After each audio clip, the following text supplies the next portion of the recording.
Chapter 22, we're going to be discussing diabetic emergencies and altered mental status. This kind of crosses between some endocrinology issues with diabetes, but we'll be talking about altered mental status and how to identify what the potential cause for that might be. So along with looking at the pathophysiology behind this, we're going to talk about those patients with altered mental status who are unable to really answer our questions appropriately or who may not be completely with it to give us a good solid history. Diabetes may be one of those causes, but there are others, so we're going to be discussing all of those.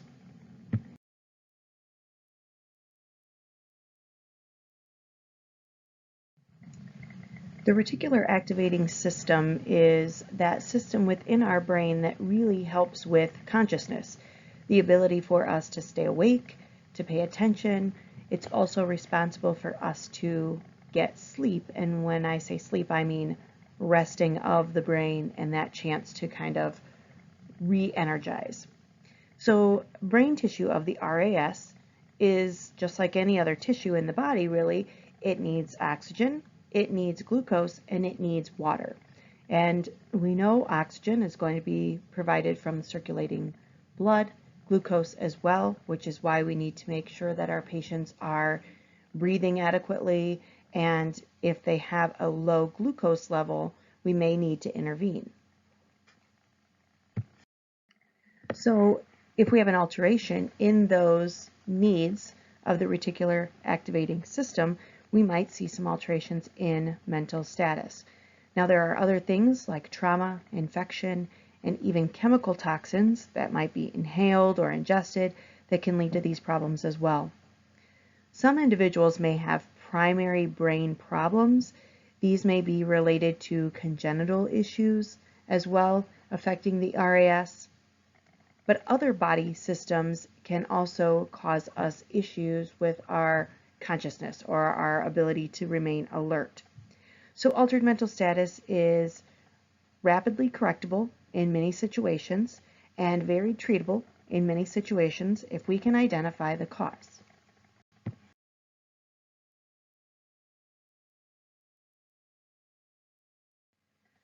So when assessing the patient with altered mental status, we really have to be careful because these patients are a threat to responders. And when I say that, it's because many of these altered patients are not completely unconscious or unresponsive. They may be combative, they may be confused, and in that may be feeling threatened by our being in the environment. So we really have to be careful, pay attention to your surroundings, to what's going on, to your partner, and keep in mind safety is our primary concern. If we need to, law enforcement or having additional hands on scene may be beneficial. As we begin assessing the patient with an altered mental status, we're going to progress through that assessment just like we would any other patient, beginning with our primary assessment. So look at your ABCs. Keep in mind that a problem with the airway or breathing could very well be the cause for the patient's altered mental status, so let's try correcting that if we see a problem. We need to make sure that we are looking for an open airway, we're looking for adequate breathing, and if we see a problem, we're going to fix it. Something as simple as repositioning the head, suctioning the patient, or applying some oxygen may help to correct the situation.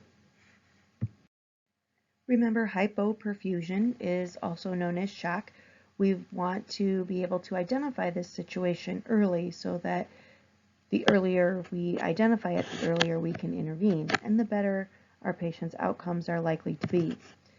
But as we determine that mental status of the patient, let's kind of begin to assess that as we are approaching. Look to see what position the patient is in, if their eyes are open. Speak to the patient and see if they respond to you verbally or even look in your direction. This can be quickly recognized and, again, can lead us into one direction or another of what our next step should be. Our baseline status can be sometimes difficult to determine in children because answering questions can sometimes be difficult or impossible, especially if the patient is nonverbal.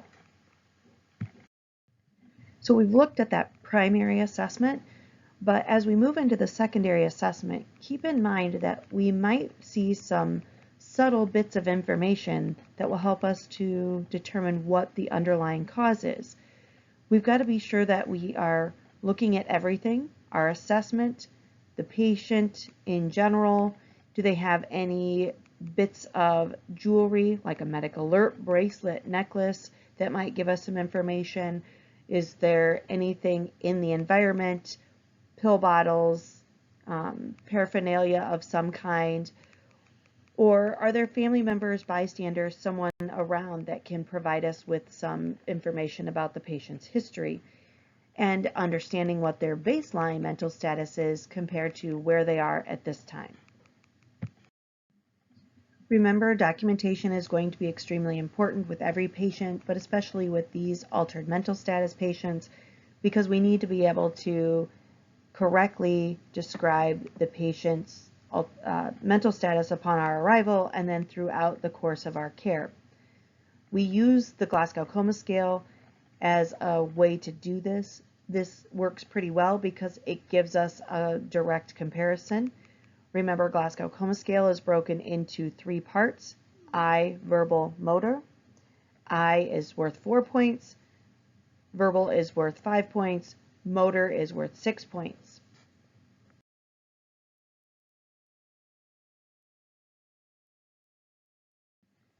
So we've already mentioned that all the cells in the body need oxygen. Well, they also need glucose. This is the body's source of energy. And in order to function efficiently, we've got to have glucose as our fuel. Now, after sugars and carbohydrates are processed through the body, they are then converted to glucose, and this glucose is absorbed into the bloodstream to circulate to those cells. So glucose in our digestive system can't be utilized by the cells unless we have some insulin. Now, glucose is a large molecule, and the insulin allows the glucose to get in and be utilized by the cells. So the pancreas is the organ that secretes the insulin, and it does so when the blood glucose exceeds 90 milligrams per deciliter. With insulin binding to the receptor sites on the cells, the glucose is able to get in and be utilized as it should.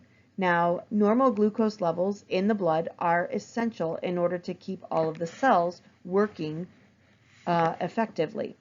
If the glucose levels are too low or too high, it can cause problems with our body, and we're going to talk a little bit more as we go through that. The next slide is an image. This image just shows you once we have the sugar or the glucose in the bloodstream, the pancreas is going to excrete some insulin that then allows it to be utilized by the cells in order to continue normal function. Unfortunately, diabetics, or people who have been diagnosed with diabetes, either do not produce insulin at all, or they do not produce enough insulin, or they may have even become resistant to the insulin that their body produces. Any of these situations are going to cause issues with utilizing the glucose that's within the body. So, diving in a little bit deeper, inside the pancreas, the islet of Langerhans is the area in which insulin is produced, and insulin is a hormone.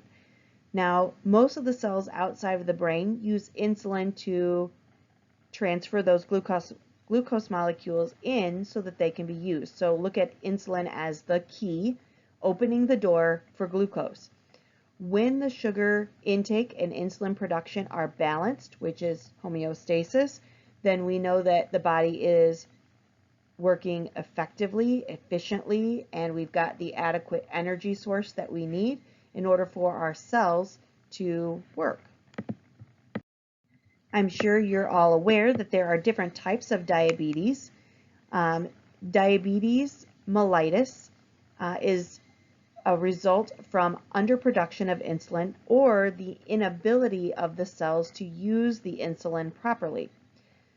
Type 1 diabetes is what we call insulin-dependent diabetes. The pancreatic cells do not function. We are not secreting insulin normally. There is too little insulin or no insulin at all that is circulating, allowing the glucose to get into the cells. If the glucose isn't getting in, the cells are not working right. So synthetic insulin is usually prescribed to these individuals, and synthetic insulin must be injected. Insulin cannot go through the digestive tract because the stomach acids will break it down and make it ineffective. Type 2 diabetes is the diabetes that we tend to develop as we age. We get a little heavier, fatter, if you will, due to poor dietary choices and things of that sort. Type 2 diabetes is non-insulin dependent diabetes because the body's cells just aren't using the insulin that's being made properly. Sometimes the pancreas is secreting enough insulin, but the body just doesn't know how to use it anymore or can't use it. So type 2 diabetes can sometimes be controlled through diet based off of the things that we eat, weight loss, and kind of managing our health. But oral anti-diabetic medications can sometimes be used as well. Oral anti-diabetic medications are not insulin, but they help the body utilize the insulin that is already being produced. In some situations, if oral medications and diet lifestyle modifications are not able to get the body to work efficiently and to help manage that blood sugar, these individuals may need to use insulin. So diabetes in and of itself with the diagnosis is really that high blood sugar or not making enough insulin to bring down the blood sugar and allow the cells to use it. But we can also have issues with low blood sugar, and this is called hypoglycemia. Hypo, low, glycemia, blood, and sugar. It is sometimes caused by individuals using too much insulin or the body producing too much insulin. If we have too little of a sugar intake, we aren't consuming enough glucose. If we are over-exercising or over-exerting ourselves, because that is a form of energy, and in order to feed those cells to continue to produce that energy, we've got to have glucose. Individuals who have vomiting, they are maybe having adequate intake, however, their body isn't digesting the food and absorbing that glucose before they vomit and then get rid of all of it. We can also see hypoglycemia in increased metabolic rate. And increased metabolic rate can be caused by other conditions as well. It's not as common, but it is something to think about. When we have low blood sugar, then the cells of the body are going to be able to suffer. They're not going to work, and they are essentially starving. This includes the cells of the brain. So if the cells of the brain are not getting the glucose, then we might see these symptoms of altered mental status. We may even see unconsciousness, and permanent brain damage can occur depending on the length of time that those cells go without the appropriate nutrients. Onset is usually rapid, and we might see some abnormal behavior, mimicking a drunken stupor. And these people may be slurring their words, they have poor coordination, they may be pale and sweaty. They are likely to have an increase in their heart rate and an increase in their breathing. They can even develop seizures. Remember, hypoglycemia is not enough sugar, so we need to do something to correct this quickly, and we can use oral glucose in the field to help boost somebody's blood sugar. The cells of the reticular activating system, in particular need glucose in order to adjust that wake-sleep cycle. And if they do not have the glucose that they need, it's more likely that we're going to be reaching that unconscious or unresponsive state.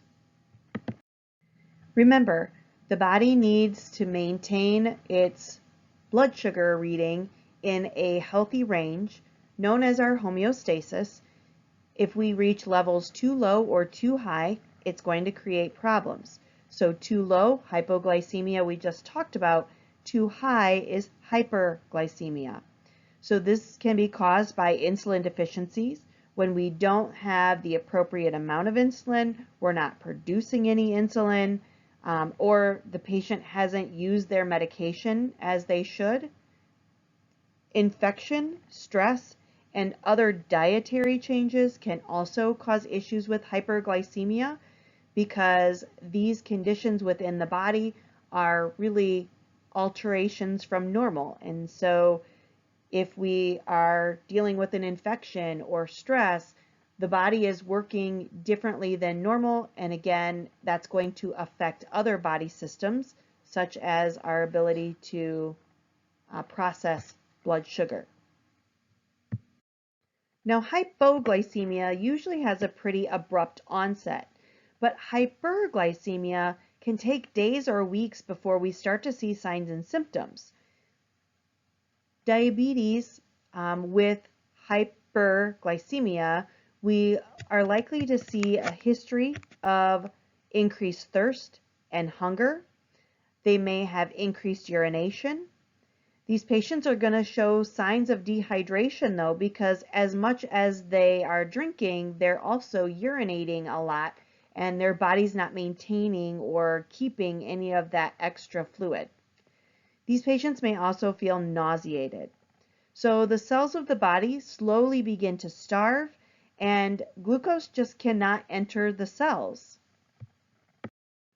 The cells of the body begin to look for another food source.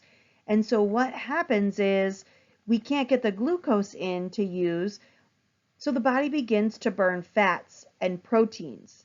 And unfortunately, fats and proteins as food for the cells is not as efficient and actually builds up excess waste.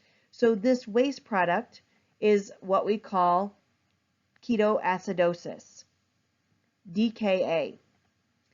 Signs of DKA of our patients are going to be profound altered mental status. They may be completely unresponsive. Shock can sometimes be identified with an increased heart rate and respiratory rate, potentially a decrease in their blood pressure. This is likely due to dehydration because of the increase in urination and excretion of the fluids. Again, rapid breathing is part of shock, and a unique symptom that you may identify is acetone odor on the breath. If you have ever smelled the gum juicy fruit, it's a very fruity type of odor. It's very common to smell that on the breath of a patient who is in DKA. You smell that very sweet kind of odd smell because of all the excess sugar that's there, that's not being processed, and the overabundance of the waste product from ketoacidosis. So looking at our assessment, remember we need to make sure that the scene is safe. Sometimes these patients, prior to becoming unresponsive, may be very agitated or violent. We are going to do our primary assessment and really identify those ABCs and look at that level of mentation. With our secondary assessment, we want to get a good history from the patient or the bystanders, the family members. Look at the environment, identify what's going on, and then help to identify what our course of action needs to be. So what is actually going on? Let's get the history. How did this episode occur? What was happening at the time of onset? Have we seen the patient, or have the bystanders seen the patient gradually declining, or was this a sudden onset? What do we know about the situation? What other signs and symptoms are we seeing? Because There may be more than just altered mental status here, remember? Profuse sweating, vomiting, or nausea. Is there any mechanism of injury, signs of illness? Remember, stress and infection can cause issues with hyperglycemia. Ask whether there have been any seizures or fevers or other odd behaviors that the bystander's family may be able to identify. The patient may be able to supply you with some information, but they themselves might honestly be very confused and not be able to provide accurate information. Part of that secondary assessment is going to be our sample as well. So determine if there's a history of diabetes. Are we identifying any type of paraphernalia such as insulin syringes or insulin? Just keep in mind insulin needs to be kept in the refrigerator. If they have a auto injector type of device that may be looking like a pin of some sort, they may have that in their purse. If there are any other oral medications that you see on site that are medications used for type 2 diabetes. Do you see a home glucometer? Now, we are going to be able to check the patient's blood glucose level. Most of our EMT services are able to do this and carry a blood glucose monitor in which we will teach you on how to use. Again, you already understand there is a normal range, and we're looking to identify if the patient is within that range. As we're talking to the patient, one of the things that we want to be careful of is making sure that they can maintain that patent airway. We want to be able to identify if the patient is alert enough to swallow. There may be secretions. Again, with the nausea, we want to ensure that the airway stays open. Get that baseline set of vitals so that we have that to trend throughout our time with the patient. And look for the symptoms that may be present as well. So rapid onset of altered mental status, intoxicated appearance, the condition and temperature of their skin, heart rate and respiratory rate, and if the patient feels hungry or thirsty. With altered mental status, it may not just be that they are confused or lethargic or even unresponsive, but we will have uncharacteristic behaviors with the patient. They may feel very anxious or frightened. They may become combative and violent. They may even have seizure activity. So it's important to be able to identify both hypoglycemia and with that the ability to swallow, because this is how we're going to administer glucose if the patient needs it. Blood glucose monitors are pretty prevalent among patients, even with type 2 diabetes, to be able to check their blood sugar on occasion. Some patients will check their blood sugar multiple times a day. So blood glucose meters make it possible for these patients to do this at home on a regular basis, again, if they need to. There are also implanted devices that can send Bluetooth readings to their phone. So testing helps the patients to understand how controlled their diabetes is. Do they need to take more medication? Do they need to eat more? What do they need to do in order to keep themselves in that normal blood sugar range? This also helps prevent any or reduce the amount of complications that they may experience from their diabetes. Diabetes not only can cause these hypo or hyperglycemic issues, but if patients are running high for long periods of time, they can have other effects on other body systems. Continuous glucose meters can test as often as every 5 minutes. And again, this is a sensor that is placed under the skin, and the patient usually has the information Bluetoothed to their phone. If this is the case, we may or may not be able to get a hold of that reading, and for us, using our glucometer from our ambulance is going to be best practice. Do not use the patient's glucometer because we don't necessarily know if it's been calibrated or tested recently, and it is normal practice for us to check controls and calibrate our glucometers that we use on our ambulances. Here is a type of blood glucose meter or glucometer. You can see the glucometer machine is on the left, giving us a reading of 75 clearly on the screen. You can see the little canister with the test strips underneath it, some alcohol pads, and on the far right, the little orange rectangles there are the lancets used to poke the fingertip or other body part to get that capillary sampling. Please keep in mind that blood glucometers may look different, but they all function the same. Some do not have external test strips, but they have internal test strips that will slide out. Other glucometers may be able to use multiple test sites, including the forearm, a thigh, or a fingertip. So look at the glucometer that you have on your service and be sure that you are proficient in using it. So let's look at what our ranges should be. Now, blood glucose measurements less than 60 in a symptomatic diabetic means that they are hypoglycemic. Less than 50 can cause significant alterations in their mental status and can even cause the patient to be unconscious. Greater than 140 indicates hyperglycemia, and greater than 300 for a prolonged period can lead to dehydration, DKA, and other much more serious problems. Please understand that these are all relative to the patient. So this is our general range, but every individual is going to be a little bit different.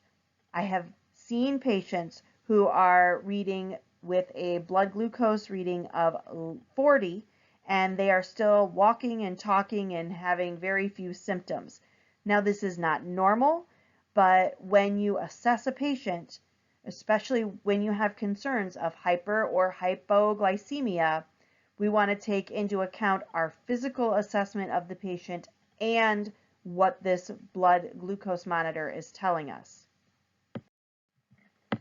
So what does that mean? It means if we look at the patient and we look at our monitor and they aren't coinciding, what's happening here? Maybe we've got a problem with our machine. Maybe there's an issue with the test strip, or we didn't get enough blood. Maybe the meter has not been well maintained, or maybe the patient just has different sensitivity to their blood sugar readings. This doesn't mean we want to ignore it. It means, though, that we need to be paying really close attention to what's happening with the patient.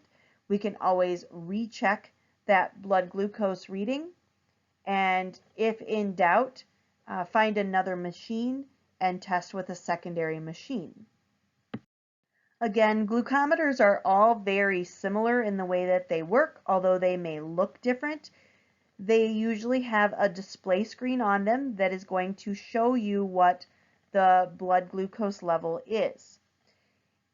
With many machines, they have a high or a low indicator. This can vary machine to machine. Some machines will read up as high as 4 or even 500. Some will read as low as 30 or 15 milligrams per deciliter.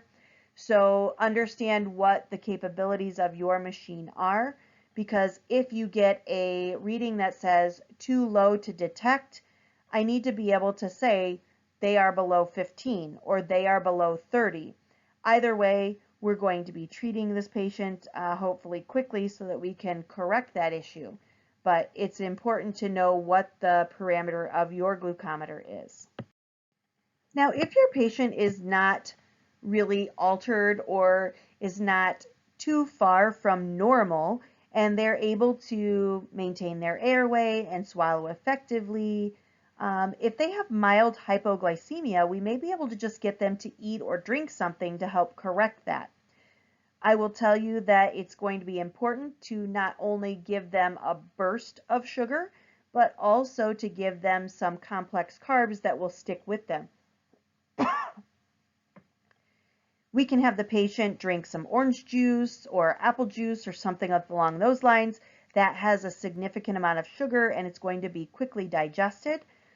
But as quickly as that sugar gets into the system, it can also leave the system. So we want to be sure that we give them some lasting sugar as well so that they don't repeat that hypoglycemic issue. Determine if the criteria for administration of oral glucose may be present. We do carry oral glucose in the form of tablets or gel that we can place in the patient's mouth. Do they have a history of diabetes? Are they having any issues with altered mental status? We do not want to place anything in the patient's mouth that may become an obstruction or may be aspirated. So again, we want to be sure that the patient is awake enough to swallow and maintain their airway. If the patient meets criteria, then we can give them our glucose tube and they can squeeze that directly into their mouth. It is kind of like a thick, syrupy sugar paste, and it doesn't necessarily taste the best, but they do make them flavored, so hopefully they are better tolerated for patients. After you have assisted the patient to eat or use the oral glucose, we need to reassess. If there's no improvement, we definitely need to be getting in contact with our medical control to see what we might do next, whether that's provide some more glucose or if they suggest transporting the patient. If the patient's unable to swallow, then we're going to treat them as we would a patient who has altered mental status and may be unresponsive. We need to make sure that the airway is protected, and if we need to, provide ventilations. If the patient continues to deteriorate, we may have to provide CPR. If ventilations are not required, then place the patient in the recovery position that's typically on their left side, kind of in the fetal position, if you will, and be sure that we have ALS coming. If you look in your textbook on page 629, you will be able to see a process of assessing the patient, checking a blood sugar, identifying that the patient is hypoglycemic, and assisting them to use the oral glucose. Remember, oral glucose needs to be swallowed. We do not want it impacting the airway, so think about what your patient is presenting like and is this possible. A hypoglycemic patient may need the sugar, but if they cannot protect their airway, then we do not want to put this in their mouth.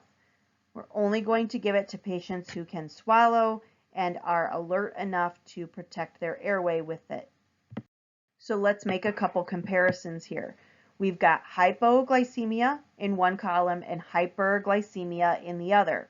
Remember, hypo is low, hyper is high, and we're talking about blood sugar. The onset of hyperglycemia is going to be slow, while the onset of hypoglycemia is going to come on much more quickly. With hyperglycemia, the skin is likely warm and red and dry. In hypoglycemia, it is cool, clammy, feels kind of moist. What about their breath? Hyperglycemia, remember they've got that excess sugar, so you're going to smell that fruity, sweet acetone breath. Hypoglycemia has no change in the odor of their breath. Patients with hyperglycemia are going to breathe deeply. They're going to be very thirsty. They may be vomiting. They're going to be urinating often. So it's not necessary to distinguish between the two conditions to give proper treatment in the field. Oral glucose is recommended for anyone who has a diabetic emergency. It helps hypoglycemic patients. It will not, however, harm a patient who is already in hyperglycemia.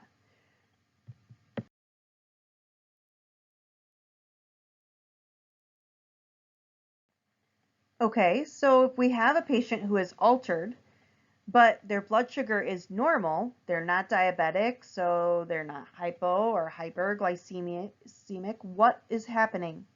Well, the brain function obviously has been interrupted, whether it's an injury, an infection, disease, or the electrical activity has been thrown off, then this can cause this altered mental status as well.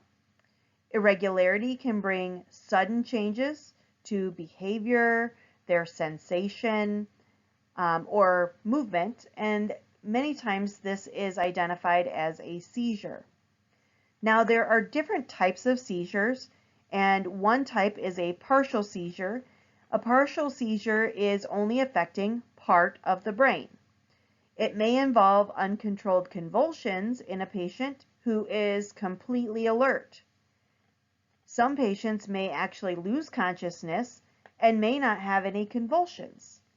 Sometimes these partial seizures are focal in that they only affect one area of the body, such as the left side or maybe just the left arm. A generalized seizure is a seizure that affects the entire brain. And so because of this irregular electrical activity that's happening, we are going to see the patient become unconscious, and these are usually the seizures that we get called to for EMS. Usually these seizures are characterized by an unconscious period of time and major motor activity, the convulsions of the arms, the legs, the entire body. These tend to occur without warning. However, someone with epilepsy may have what we call an aura, where they feel the seizure coming on or they can sense when they're going to have a seizure. These individuals can take precautions prior to the seizure. However, people who have these generalized seizures occur, or grand mal seizures occur without warning, may have other injuries because of the trauma they sustain during the fall or being unable to protect themselves. These patients can wildly thrash about and again cause harm to themselves. Tonic-clonic seizure is the other name for these grand mal seizures because it's the process in which the body is going through with the deep contraction of the muscles and relaxation, and that causes this spasmodic type of imagery. So again, these tonic-clonic seizures really have three phases. We've got our tonic phase, where the body is rigid and very stiff. This can last for a period of up to 30 seconds. Breathing can even stop. During seizures, breathing regularity is usually interrupted and is likely to become irregular if not stop. Bowel and bladder control many times can be lost, and these patients will urinate or defecate on themselves. During the clonic phase, this is where we begin the jerking, and this can be very violent. It can last for a pretty long period of time, 1 to 2 minutes, and remember that during this time, the patient is not likely to be breathing adequately. They may foam at the mouth and become cyanotic. Again, with those tonic-clonic seizures, or what we like to call grand mal seizures, we then have our final phase, which is our postictal phase. The postictal phase is where the patient stops convulsing. However, they're still slow to get back to normal. So consciousness will be regained. However, it'll take a little bit of time before they're fully awake. The patient may be drowsy, they may be violent, they're not likely to really remember what happened, at least not initially. It can take several minutes for them to kind of work through this postictal phase and come back to their normal. Some seizures are preceded again by that aura, and this may be a smell, a sound, or a feeling. patients who have epilepsy and experience auras can sometimes get themselves to a position, whether that's sitting or lying down, so that when they go into that tonic-clonic seizure, they are not as likely to harm themselves. People who have reoccurring seizures may be diagnosed with a condition called epilepsy, and epilepsy usually requires the use of medication to reduce or stop the patient from having these seizures. We are called many times to adults having seizures because of their lack of taking their medication or taking their medication inappropriately. For children and infants, we're usually called for seizures that are caused from fevers. There are many other causes for seizures, including hypoxia, low oxygen, a stroke, or traumatic brain injury, like concussions. The use of drugs or exposure to other toxins can cause seizures. Hypoglycemia, like we mentioned earlier in this chapter, brain tumors, congenital birth defects can lead to seizure activity. Infection, such as meningitis or sepsis, metabolic disorders, or idiopathic. And what idiopathic means is that we don't know why this person has seizures because we've run all the tests and we can't really figure out a cause. However, they're still having seizures. So yes, epilepsy, infections such as measles, mumps. Eclampsia is a condition that occurs during pregnancy where we have a pregnant female having high blood pressure, and this can cause seizures of the pregnant female. The concern with a seizure during pregnancy is that we know during seizures there is irregular and usually inadequate breathing. And during pregnancy, we're especially concerned because we've got a baby growing inside and we do not want to withhold any oxygen from the baby. Heat stroke can cause seizures as well as an onset of syncope. I'm sure you've heard the term epilepsy before, and I've said it during this lecture, but this is really just kind of an overall term that describes multiple seizures of unknown cause for this individual. It may be present from birth. It can develop later in life. It can develop due to an injury or some type of surgery, illness that the patient has suffered. Medications usually allow these people to live relatively normal lives. Although they may have an occasional breakthrough seizure, these individuals need to make sure that they are taking their medication appropriately in order to decrease the risk of seizure. Now, seizures can be different for different people, and so it's important that we describe the seizure so that we know what part of the body is it affecting. Is the patient alert or during the seizure? What were they doing prior to the seizure? Did they have any sense that the seizure was coming on or make any statements in which they described feeling different somehow?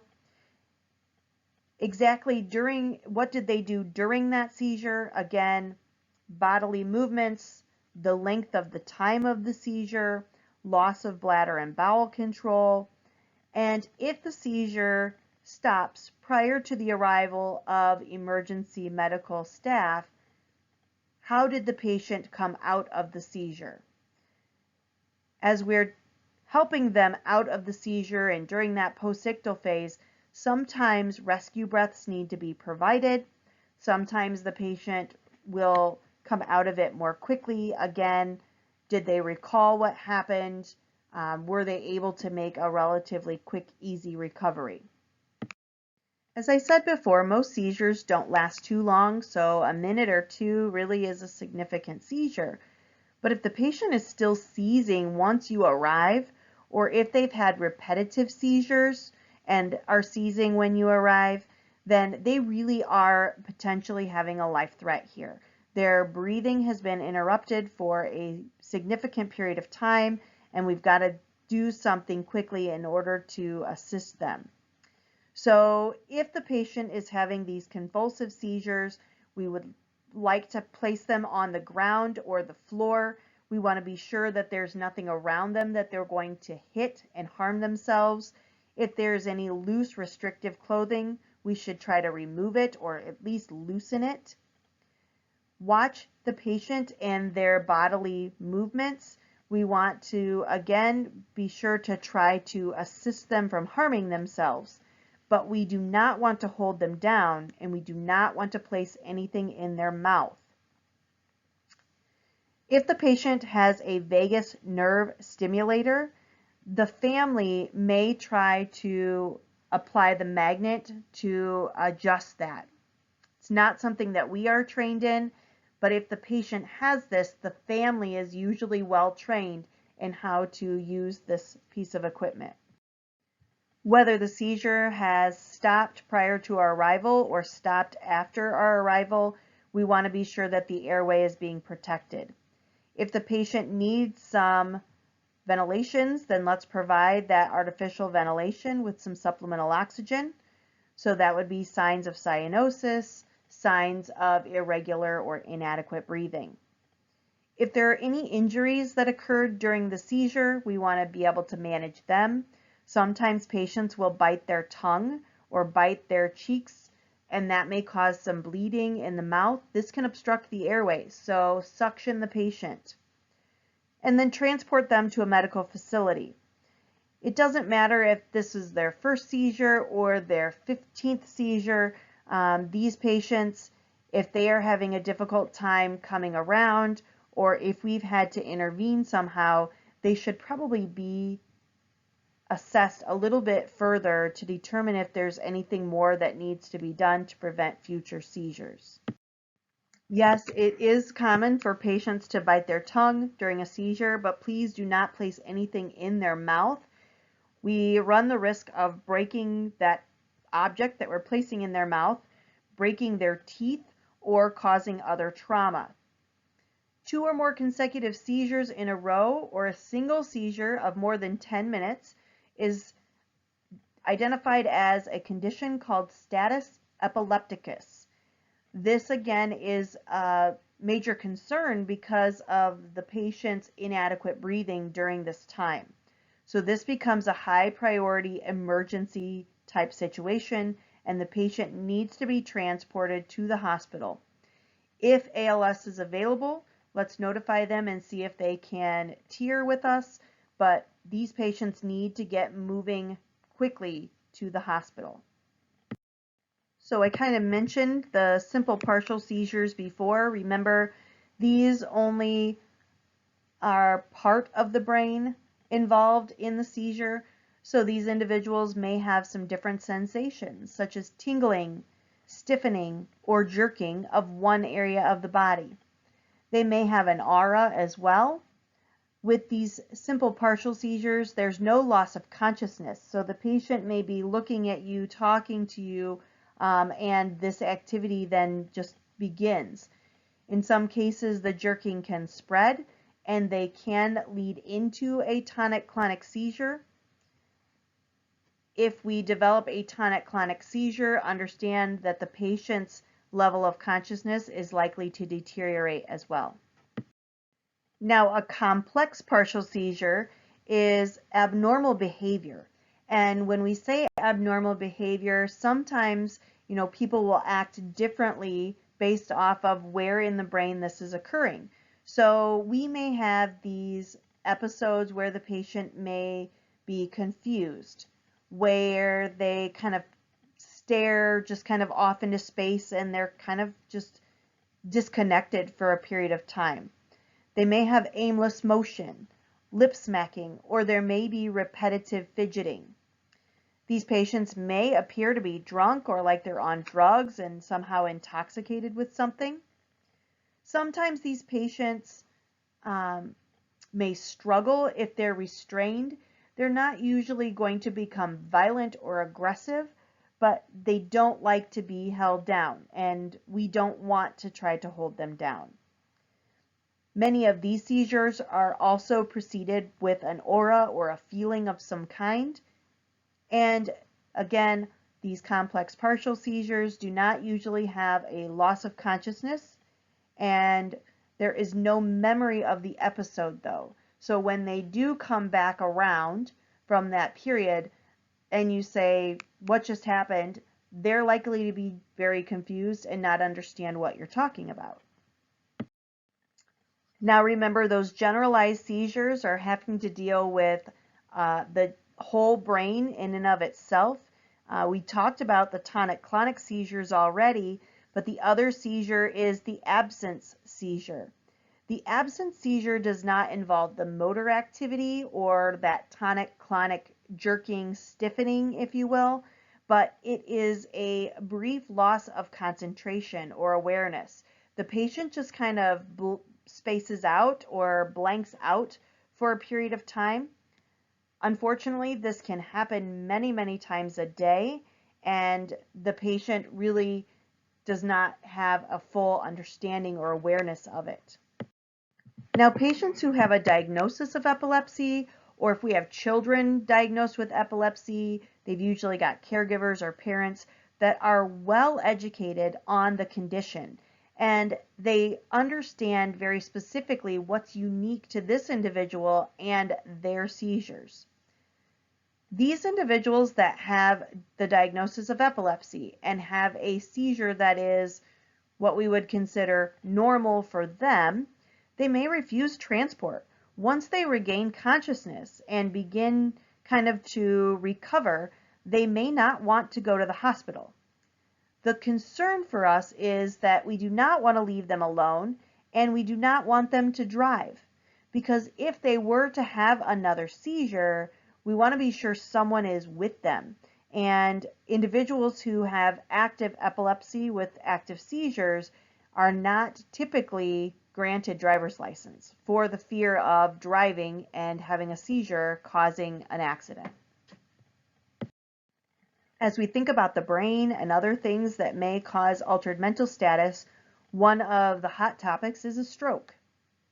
A stroke is the death or injury of cells within the brain or part of the brain tissue, and this is because it's been deprived of oxygen. An ischemic stroke and a hemorrhagic stroke are the two types of strokes that an individual can suffer from. They are completely opposite, and they need to be treated so. Ischemic strokes are caused by a blockage due to a clot or embolism, and this prevents blood flow from getting to a certain area of the brain. Hemorrhagic strokes, on the other hand, are bleeding strokes where we have a rupture of a blood vessel and it bleeds into the brain. Now, anything distal to that area is not going to get blood flow, and that's where we get the symptoms similar to that of an ischemic stroke. Usually with a hemorrhagic stroke, we may have someone who has a history of high blood pressure, maybe they've been diagnosed with an aneurysm, but these patients, because their strokes are opposite and they need to be treated completely differently, any patient with a stroke needs to have a CT scan in order to verify what the cause of their stroke is before treatment can begin. And the longer that the patient is delayed from that treatment, the more significant or long-lasting these injuries to the brain may be. We've talked before that different areas of the brain have different controls or functions, and so it's important to understand that depending on where this stroke is occurring, we're going to see different symptoms of our patient because of the area of the brain that's potentially affected. Many patients will have what we call hemiparesis, or one-sided weakness. That's going to be the left side or the right side, and most times it's going to include both the arm and the leg. They may have difficulty speaking or a complete inability to speak. They may have a headache, feel lots of pressure. If they have deviation of one or even both of the eyes, that's going to be a concern. And then there's an inability to recognize parts of the patient's own body. They just have a lack of control. or sensation. So they don't even know if they were to be injured on that side, they may not feel it. As I said, these patients suffering from a stroke may not be able to speak or speak clearly. They may have a hard time answering questions, and so it's going to be difficult to communicate with them. Aphasia is a term that we use for difficulty with communicating. In expressive aphasia, the patient knows what they want to say, but they use the wrong words. There's a disconnect between the brain and actually getting the words out. Now, a receptive aphasia is that the patient cannot understand you. So they respond in ways that don't make any sense. The brain hears your question, but your question doesn't make sense. It cannot decode what you're saying. Therefore, the answer or the response that you get from the patient doesn't make sense with that question. Now, a TIA, or transient ischemic attack, is a precursor many times to a stroke. But a TIA is where a patient will have stroke-like symptoms, but these symptoms usually resolve within 24 hours and have no lasting effect on the patient. These TIAs are usually small clots or temporary blockages in the circulation of the brain. These will occur very quickly and resolve again within 24 hours. Because this is such a short time frame, there's no permanent disability or damage done. The patient is at risk for a full-blown stroke, and if they have a TIA, they should be following up with their provider, potentially with a neurologist, so that they can be monitored. So any other health concerns that would cause them to be at increased risk for a stroke can be addressed to try to prevent that from occurring. Patients who are thought to be having a stroke can be assessed by using the Cincinnati Pre-Hospital Stroke Scale. This stroke scale is easy to use. It is universal, so anyone who is using the Cincinnati Pre-Hospital Stroke Scale, they are doing the same things as you would do in trying to identify if this is a stroke. First of all, we're going to ask the patient to smile. We're looking for equal movement of the left and the right side of the face. If they have unequal movement or no movement to one side of the face, that's going to be a red flag. Ask the patient to close their eyes and extend their arms straight out in front of them. Now, if you have your eyes open and you're viewing your hands out in front of you, your eyes help your brain to control your arms so that they stay in place. But by closing their eyes, these patients that are having a stroke, they cannot visualize their arm in space. And so by not being able to visualize it, one side is likely to drift or drop and move. So they're no longer equal. That would be a red flag. Here you can see the patient holding their arms out in front of them. Please take note, the patient is sitting down. Do not ask a patient to do this while standing. Remember, if they have had a stroke, they're likely going to be weak in that lower extremity as well. So allow them to sit or be on your cot, extend both hands out in front and have their eyes closed. You will be able to visually see then if one arm drops or moves. This is an example of how that arm may drop or move once the patient's eyes are closed and they are no longer visually able to fixate on that arm. The final test for the Cincinnati Stroke Scale is speech. We usually have the patient say a simple phrase like, "You can't teach an old dog new tricks." If the patient is unable to say this, they use the wrong words, or their speech is very slurred, we're going to view this as a red flag. You can see the image of this individual. They're not just going to sit like this, resting. This individual is trying to say the phrase that you have provided, but you can see the one side, particularly the patient's right side of the face, seems to be kind of droopy. The lip is drooping on that side. The tongue is kind of pulled to that side because the muscle on the left side is still functioning. So we get kind of a deviation of the tongue. Patients who are having altered mental status may have other signs and symptoms, and it's important, again, to identify as many of these as we can and continue to monitor them throughout the course of our time with the patient because they can fluctuate. Confusion, dizziness, numbness, weakness, or paralysis, meaning have no feeling, no movement. Loss of bowel or bladder control. Changes in their vision or impaired vision. This could be loss of vision, blurred vision, double vision. If they have high blood pressure or a history of high blood pressure, we need to be monitoring this pretty closely. And if there are any issues with breathing, keeping the airway open, we ought to be doing something about that quickly, as we know that is part of our ABCs and should be addressed.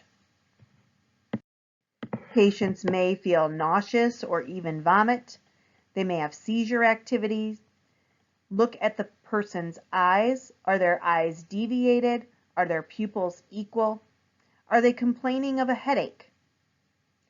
A loss of vision of one eye or both is going to be a concern. And if the patient is unconscious, unable to answer any questions, respond to anything that we say, and with that, we are thinking of our AVPU. Are they alert, verbal, painful, or completely unresponsive? Where are we going to place the patient? And then throughout our time with the patient, how do any of these things get better or get worse? Identifying a stroke early is important because time is brain. And the sooner we can recognize the stroke, the sooner we can get the patient to be evaluated, the sooner we can begin their treatment. There are conditions that mimic a stroke, though, and so if we are unable to truly determine if it is or is not a stroke, the patient should be transported and evaluated. Again, a stroke is time sensitive, and the longer the patient goes with bleeding or blockage, then the more likely they are to have permanent or even life-threatening problems. The most important treatment is rapid transport, and again, this should be to a facility that has a CT machine and can do a scan of the patient's brain to identify what type of stroke we are dealing with. Understand that this is an emergent situation, but keep in mind, if your patient is conscious, then we've got to stay calm. We've got to be able to reassure the patient, and if we're acting crazy, they're going to become more anxious. We want to be able to monitor their airway and make adjustments as needed to their airway or oxygen. Transport the patient, again, to the closest, most appropriate facility. Unconscious patients really aren't treated much differently. We've got to maintain a cool head. We've got to be able to focus and do our job. But with the unconscious patient, we are going to have more to do as far as opening and maintaining that open airway, administering supplemental oxygen or ventilating the patient, and then getting them again to the hospital that can evaluate them for a stroke. Treatment for a stroke is time sensitive. So patients who are having an occlusive stroke or a stroke caused by a blood clot or an emboli, we've got to be able to get that broken up. And so onset of the stroke needs to be less than 3 hours in order for us to use these clot busting medications. The CT scan is done and shows no evidence of a hemorrhagic stroke, then these medications again can be used. Blood pressure that is not excessively hypertensive can also be a red flag in treating some of these patients, and this is also why it's important to have our blood pressure trending so that when we get to the emergency department, they understand what steps they need to take in order to treat this patient. Everything should be documented as far as the times, the symptoms, the signs, the vitals, because we really want to be able to have our definitive time frame drawn out to the length of time and how the patient progressed through that period of time in order to treat them appropriately. Dizziness and syncope are signs and symptoms that we may see, and they're not always benign or not life-threatening. Sometimes dizziness and syncope might be kind of ignored or can go undiagnosed, and so it's important that these people be evaluated. Determine what the patient means by dizziness. Okay, are they feeling weak? Are they feeling vertigo, like the room is spinning? Or are they just kind of lightheaded, like they just don't feel very good? When we say syncope, we're actually saying that the patient had a brief loss of consciousness with spontaneous recovery. Now, this can happen sometimes with or without warning. The patient may experience some lightheadedness, dizziness, sweating, feeling like they got really hot all of a sudden, or like their vision is going dark, and they can then faint or fall to the floor with this syncopal episode. In many cases, they may have incontinence, but once they reach the floor, once they level out, they usually regain consciousness. Cardiovascular events can also cause syncopal episodes. If a patient has a period of bradycardia or tachycardia, that's a heart rate that is too slow or too fast. If they have an acute MI or a heart attack. If there is abnormal heart anatomy, this can cause issues with dizziness or syncope. Sensitive carotid sinus, because patients who have a sensitive carotid sinus can have these vagal responses in which, when stimulated, the heart rate slows way down, causing dizziness and or a syncopal episode. And stimulation of the vagus nerve. So we mentioned carotid sinus, that's within the neck. A stimulation of the vagus nerve can either be orally through suctioning, you can cause this vasovagal symptom, or with bearing down when having a bowel movement. Hypovolemia is a low fluid or blood volume, can cause issues for a patient, dehydration, internal bleeding, or even trauma. If the patient's had the stomach bug where they've been nauseous, vomiting, and diarrhea for several days, they may feel some dizziness or even have some syncope. Metabolic or structural causes like inner and middle ear problems, hypoglycemia, a stroke or seizure can also cause these symptoms. Get a good history from your patient. Find out what was going on prior to the event. Remember that events leading up to is going to be important to identify the potential cause. Environmental or toxicological causes. These may be exposures that the patient did purposefully, like alcohol or drugs. This may be something that the patient did unintentionally, like being exposed to carbon monoxide. Or it may be something that the patient has a history of with their mental health, such as panic or anxiety attacks. Other causes, in half of the cases, we really have no idea what brought it on. So get a good history. If it's something that is treatable or manageable, then the patient may be able to live a fuller, more productive life. If we have no idea what's bringing these things on, this can be very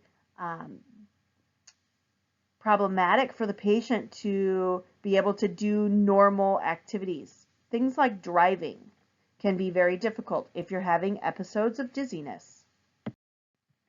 So what are we going to do with our assessment? Obviously, first and foremost, we want to identify any life threats and we need to treat them. So ABCs come first. Ask questions. Let's get as much information as we can. Have the patient describe some of these terms if you're not sure what they mean. If they say dizzy, what do you mean by dizzy? Weak, what is weak? One side of the body, one extremity, just in this arm, or what do you mean? Further define it. Did you have any warning signs or symptoms like an aura? What was it? When did it start? How long did it last? When we're talking about those strokes and seizures, these are going to be extremely important because of our time frame for treatment and the risk for long-term disability. What position were you in? Have you had these problems in the past or similar episodes in the past? If the patient has had problems in the past, are they taking medication for it? And if they are they taking the medication as prescribed? Did you have any other signs and symptoms? How else are you feeling? Did you witness an unpleasant sight, experience a strong emotion? Are you having thoughts of hurting yourself or others? Did anyone witness this event with involuntary movements or abnormal character changes? Remember, patients that have this sudden onset of syncope, of vertigo, dizziness, of stroke or seizure have a great deal of risk with falling. So we want to be sure that the patient is in a safe environment, especially during our transport.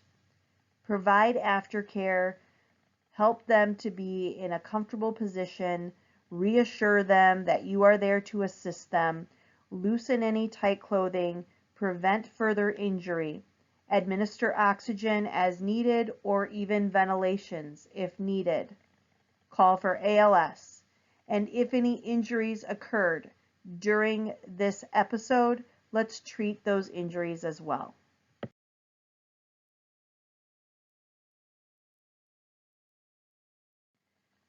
So most patients who are diabetic are going to know that they're diabetic, and they should have an understanding of how to care for themselves. These diabetic emergencies that we are seeing are usually caused by ineffective management, and diabetic emergencies are often brought about by hypoglycemia or low blood sugar. Remember, hypoglycemia is going to show us an array of signs and symptoms, but we have to understand altered mental status is going to be the most significant of those. If the patient is diabetic, if they are altered and they are able to swallow, let's give them some oral glucose. Remember, doesn't matter if they are high or low, it's not going to cause any harm. If we have a glucometer, we most definitely can get a reading to help us to identify if the patient is high or low as well. Seizures can have a variety of causes, and it's important if the patient understands that they have a significant history of seizures. Is this a normal seizure for them? What can we anticipate? We worry about spinal cord injuries, we worry about the airway and being able to provide the patient with oxygen. But the seizure has to run its course. We cannot hold the patient down or place anything in the patient's mouth. ALS has medication that they can provide to the patient should they be on scene or available. Information from the scene and from the bystanders or family members is going to be priceless. When we get the patient to the hospital, especially if they are altered, they're not going to be able to provide information to the healthcare team, and we want to be able to get as much of that information for them on scene as we can. Remember, a stroke can be caused by a blockage or a bleed. Patients with a stroke are tested using the Cincinnati Stroke Scale, and we're looking for changes in their mental status, numbness or paralysis on one side or the other of the body, and difficulty speaking. For stroke patients, we want to be sure that the airway is open and remains open during our time with the patient.